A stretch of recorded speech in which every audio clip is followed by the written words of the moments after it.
Mississippi Democratic Congressman Thompson. Sir, it's good to have you here, and I know you just stepped away from the hearing of security of personal information about the federal website for healthcare.gov, but I'd like to get your reaction to what seems to be this gathering storm for Democrats. I mean, you've got even President Clinton getting on board for changes to this law, and then we see the president's approval rating is at this new low below 40%, and you've got 46% who believe the president willfully deceived them about what the ACA meant.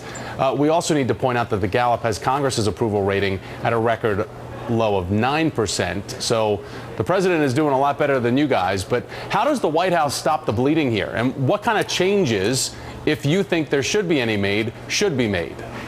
Well, first of all, I think we have to get the website fixed. The president say December 1, it will be up and running.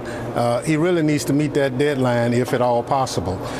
If he can't, he needs to be forthcoming, and tell the public. You can't be perceived as not telling the truth. So what the president has to do is use the bullet pulpit of his office and come forth with what's going on. We're in a hearing right now. There are some real challenges. There are 50 contractors involved in putting this website together. Someone has to be in charge of it to make sure that it works. Personal security is an issue.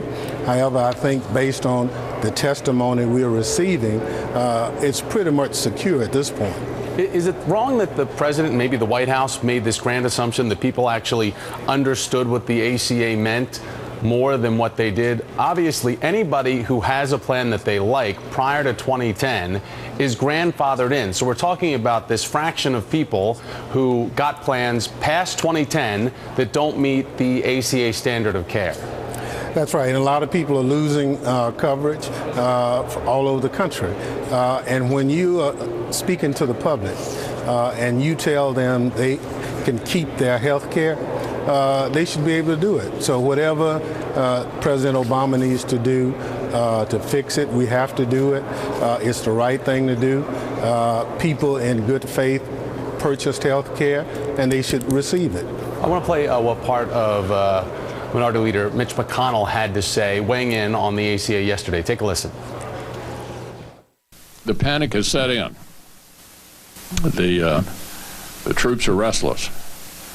And on a daily basis, you will see some Democrat in some red state come up with a new way to try to distance themselves from Obamacare. So, sir, I want to go through this bullet point by bullet point here, because we've got this bipartisan bill from Senator Mary Landrieu, Joe Manchin, that would allow people to keep their current plans. It gained support from Democratic Senator Dianne Feinstein, who called it a simple fix to this complex problem. Then we've got other red state Democrats who've come out in support of Congressman Fred Upton's proposal. But won't proposals like these just allow insurers to escape providing the critical consumer protections that are supposed to be guaranteed by this health care law? Oh, there's no question, and I think the Upton bill especially skirts the issue. That bill will come up for vote this Friday. In all probability, it will pass the House. However, I don't think it will see the light of day in the Senate. But what we do need is to make sure that the coverages that we have assured on the Affordable Care Act, that we meet them. We have to make sure that policy limits and other things that are required under ACA, that people have them. We can't limit participation with these kinds of legislations being offered. Meanwhile, the White House said this morning, it responded to a Washington Post report coming back strongly that this website is not going to be ready to go by November 30th, the deadline. They say from the Post, that is, that the challenges that we are addressing today are a snapshot of November 12th, not November 30th. We are working 24/7. We are making progress. That's in response to the deadline issues. And we've got the CMS Deputy Chief Information Officer giving us an idea of what that means during the testimony we've seen today. I'm going to play it for everybody. I know that consumers using healthcare.gov have been frustrated in these initial weeks after the site's launch. While the hub is working as intended, after the launch of the FM online application, numerous unanticipated technical problems surfaced, which have prevented some consumers from moving through the account creation, application, eligibility, and enrollment processes in a smooth and seamless manner. Some of those problems have been resolved, and the site is functioning much better than it did initially. Users can now successfully create an account and continue through the full application and enrollment processes. We are now able to process nearly 17,000 registrations per hour, or 5 per second, with no errors. If you can tell us 17,000 are signing up per hour, then why is a subpoena from Ways and Means unanswered as to how many have signed up?